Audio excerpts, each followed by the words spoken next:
Welcome students. Today, again, there's an action which is to be decided whether it's emotional or rational. Of course, its correction of historical event is what government claims, but to what extent is the notion of High Court? Yes, today we are discussing about the affirmative action because Patna High Court has struck down the reservations which were raised to 65% by Bihar government. Let's get into the nitty-gritties of it, from what actually affirmative action is and how reservation emerges from it, and related Supreme Court cases as well. So let's begin. So with regard to affirmative action, as it said, it's all about correcting the historical injustices, because unless there is a level playing field, equality of opportunities is not easy. So we need to understand what is equality of opportunity and equality of outcomes.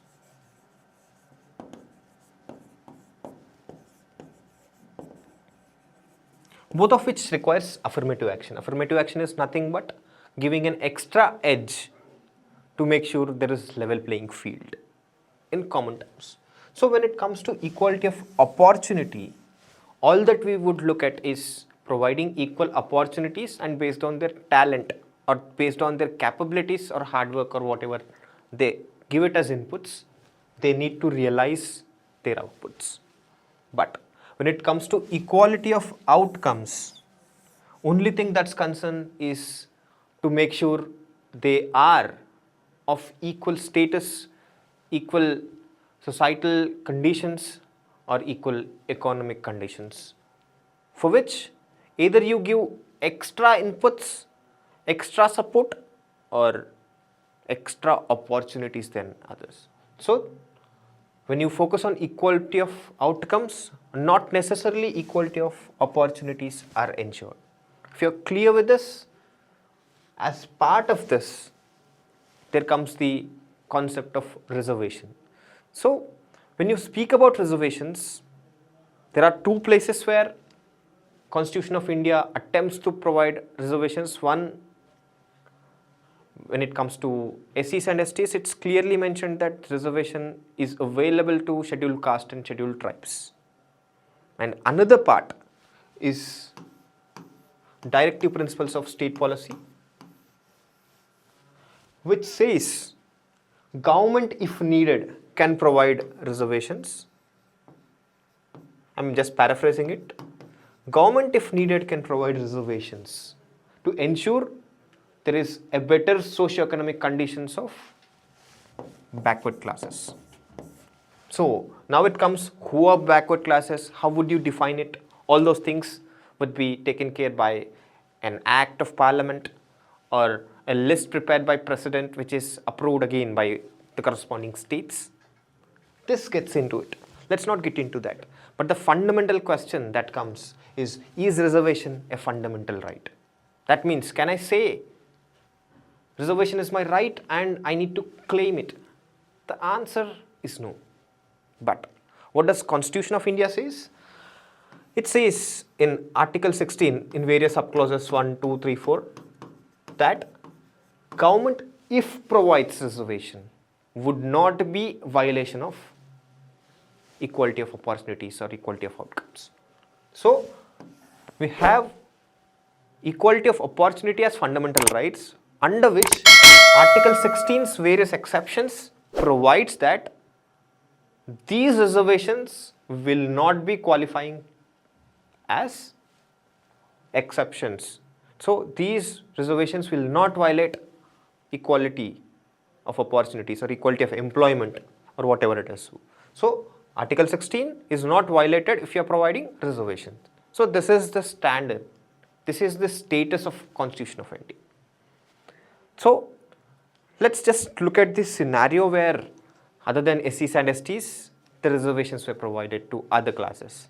I mean, again, the famous Mandal Commission.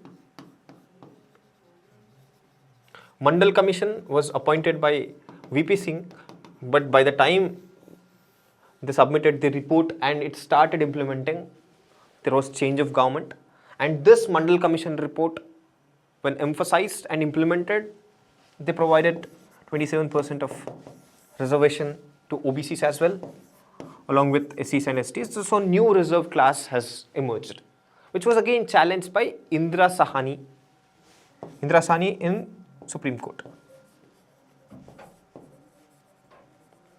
Indra Sahani case is an historical case. This Indra Sahani case has resulted in few observations by Supreme Court, and let's just understand the gist of or the crispness of the judgment, and those were very clear. Indra Sahni's case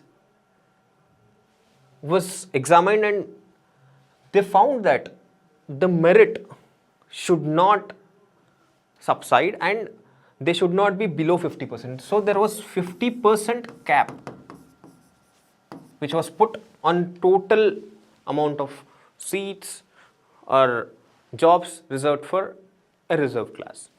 So total reservation should not exceed 50% is the first thing, and there emerged a concept of creamy layer. So they would set a particular limit above which they would be considered as creamy layer. So then another question emerged. Can the people of ST, ST or other reserved classes should get the benefit in promotions? And that's where Nagaraj versus Union of India case has come.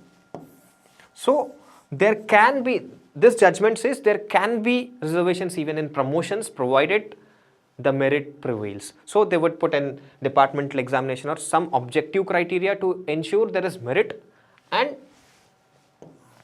as Nagaraj versus Union of India case says, you would get promotions even in SCSCs, and you can use that affirmative action or reservation in promotions as well.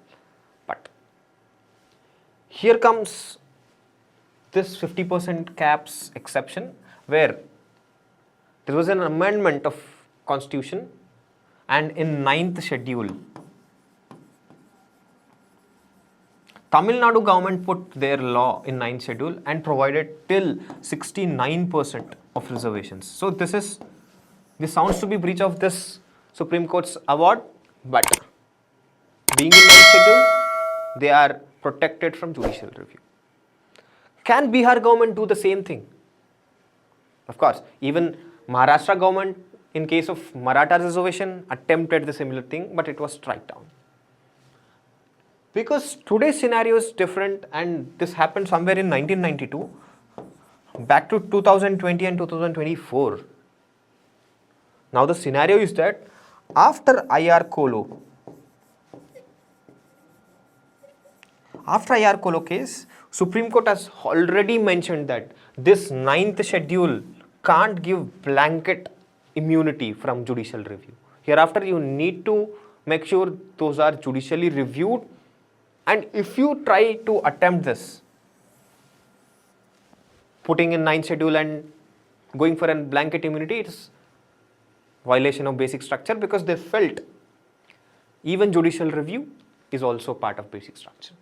So for Bihar government, the emotional criteria of appealing to 65% reservation would not work.